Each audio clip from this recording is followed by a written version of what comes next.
जय हिंद मेरे प्यारे दोस्तों। आज मैं आपको कक्षा 10 प्रश्नावली 6.2 का प्रश्न संख्या पहले का हल कराऊंगा। प्रश्न करने से पहले मैंने आपको थेल्स प्रमेय और थेल्स प्रमेय के विलोम को सिद्ध कर कर वीडियो डाल दिया है, तो समझना तो पड़ेगा। प्रश्नावली में उसका प्रयोग होगा, लेकिन बस समझ लेंगे, इतना समझेंगे कि प्रश्नावली आपसे आसानी से हल हो जाएगा। मान लीजिए कोई त्रिभुज है ए बी सी और एक रेखा है, मान लीजिए यह भुजा है ई और एफ। यदि किसी त्रिभुज में एक भुजा या एक रेखा एक दूसरे के समांतर हो तो संगत भुजाओं का अनुपात बराबर होता है, या छोटा अपन छोटा बराबर छोटा अपन छोटा, या छोटा अपन बड़ा बराबर छोटा अपन बड़ा होता है। ठीक है, तो लिखेंगे हम, लिखेंगे कुछ नहीं, क्योंकि बहुत अच्छे से लिखकर हमने बता दिया है। और प्रश्न करने के लिए बस इतना समझ लेंगे तो काम हो जाएगा। सिद्ध अगर नहीं सीखना है तो कोई बात नहीं, ये इतना समझ लेंगे तो प्रश्नावली आसानी से हल हो जाएगी। तो लिखेंगे, अगर ई एफ समांतर है किसी भी त्रिभुज में, ई एफ समांतर है बी सी, तो हो जाएगा छोटा अपन छोटा ए ई अपान ई बी बराबर हो जाएगा छोटा अपन छोटा के ए एफ अपॉन में एफ सी के, और छोटा अपन बड़ा ए ई अपान हो जाएगा एफ बी, ए ई अपान हो जाएगा ए बी, ए ई अपन छोटा अपन बड़ा ए बी बराबर हो जाएगा छोटा अपन बड़ा ए एफ अपॉन में ए सी। तो यही थेल्स प्रमेय है, दो ठो, इससे हमारे सारा प्रश्नावली खत्म हो जाएगा आसानी तरीके से। यदि किसी त्रिभुज में दो रेखाएं एक दूसरे के समांतर हो, या एक भुजा रेखा कहेगा तो ऐसे दो एरो दे देगा, एरो नहीं दिया है तो भुजा कह देंगे। ठीक है, तो यदि किसी त्रिभुज में एक रेखा और एक भुजा एक दूसरे के समांतर है, तब ए ई अपॉन ई बी हो जाएगा बराबर ए एफ अपॉन में एफ सी हो जाएगा, या ए ई अपॉन ए बी बराबर ए एफ अपॉन ए सी हो जाएगा, या छोटा अपॉन छोटा ए ई अपॉन ई बी बराबर छोटा अपॉन छोटा यानी कि ए एफ बटा में एफ सी हो जाएगा, या छोटा अपॉन ए ई बटा में ए बी, या छोटा अपॉन ए एफ बटा में एफ सी हो जाएगा, बराबर हो जाएगा। ठीक है, या संगत भुजाओं का अनुपात बराबर हो जाएगा, यही कहते हैं। तो मुझे आशा है कि आपको समझ में आ गया होगा। ये इसे प्रमेय 6.1 कहते हैं, या थेल्स प्रमेय कहते हैं।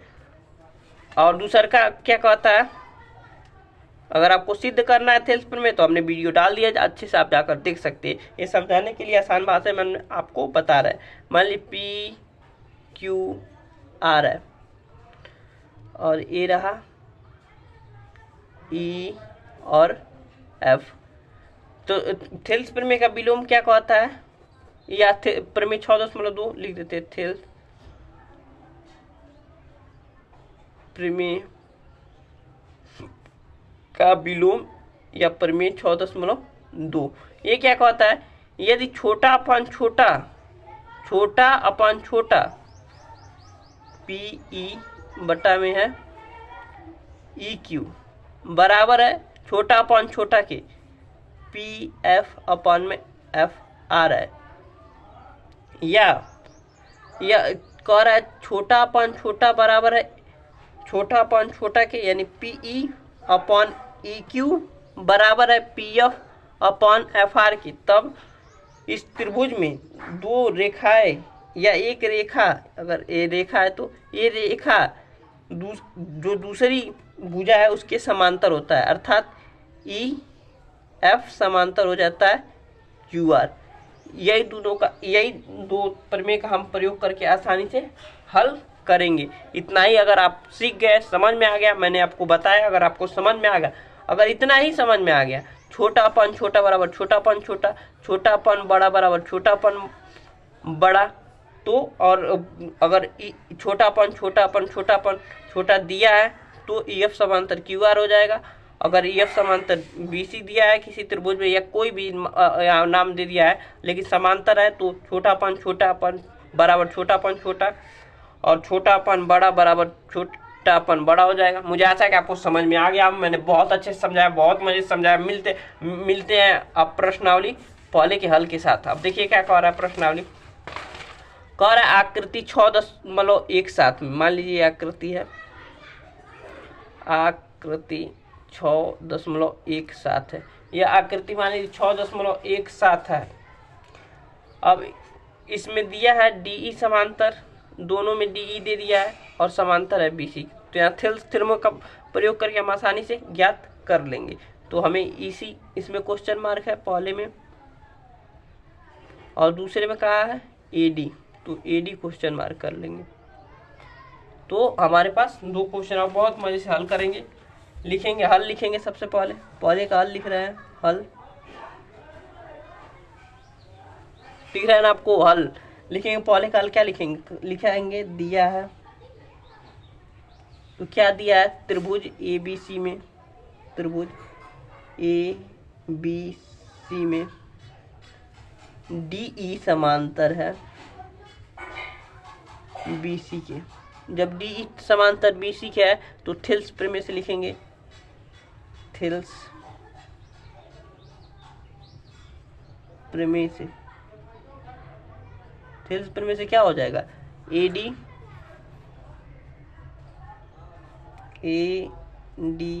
बटा में DB बराबर क्या हो जाएगा, AE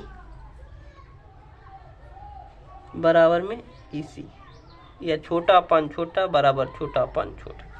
मुझे आशा है कितना आपको समझ में आ रहा होगा। अब देखिए दिया AD का मान हमारे पास दिया है 1.5 सेंटीमीटर और DB का मान दिया हमारे पास 3 सेंटीमीटर। आप प्रश्न में ऐसे करेंगे तो आपको पूरा नंबर मिलेगा अगर क्वेश्चन आएगा तो। AE का मान दिया हमारे पास 1 सेंटीमीटर, 1 सेंटीमीटर दिया है AE का मान, और EC का मान हमें ज्ञात करना है। तो देख सकते हैं डेढ़ करने डेढ़ गुना के 3, तो 1/2 आ गया। अब तिरिया गुणा कर देंगे तो EC का मान हमारे पास आ गया। EC में 1 गुणा करेंगे तो EC आएगा, और 2 कर देंगे तो EC का मान हमारे पास आ गया 2। बहुत आसानी से हमने EC का मान ज्ञात कर लिया 2, और मात्रक दिया था सेंटीमीटर, तो सेंटीमीटर लिख देंगे।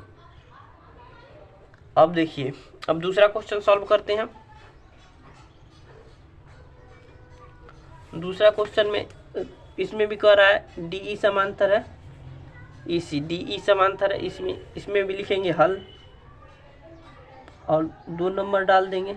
लिखेंगे दिया है त्रिभुज ABC में DE पैरेलल है BC के। इंग्लिश में समांतर को पैरेलल भी कहते हैं, ठीक है। तो DE समांतर BC है, तो लिखेंगे थेल्स थ्योरम से, थेल्स प्रमेय से। थेल्स प्रमेय से क्या हो जाएगा, AD बटा में DB, AD बटा में DB बराबर AE बटा में EC। अब मान पुट कर देंगे। AD हम की ज्ञात करना है, DB का मान हमें दिया है 7.2 सेंटीमीटर, और AE दिया है 1.8 सेंटीमीटर, और EC दिया है 5.4 सेंटीमीटर।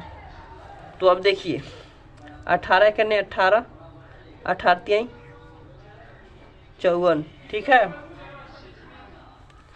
दशमलव से दशमलव गायब कर दिए, एक अंक बाद लगाया, तो अब तिरिया गुणा कर लेंगे तो 3AD और 7.2, तो AD का मान हमारे पास आ जाएगा 7.2 बटा में 3 आ जाएगा।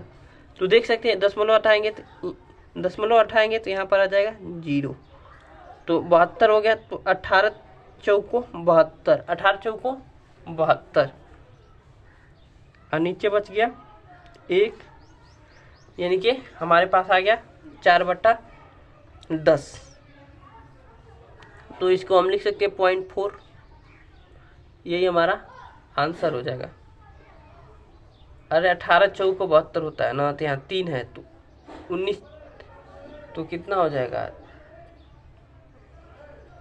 19 तिया 19 के 19 19 तिया 57, 19 चौक 76, 18 चौको 72, 18 चौको 72, 18 चौको 72, तिया 19 तिया 57,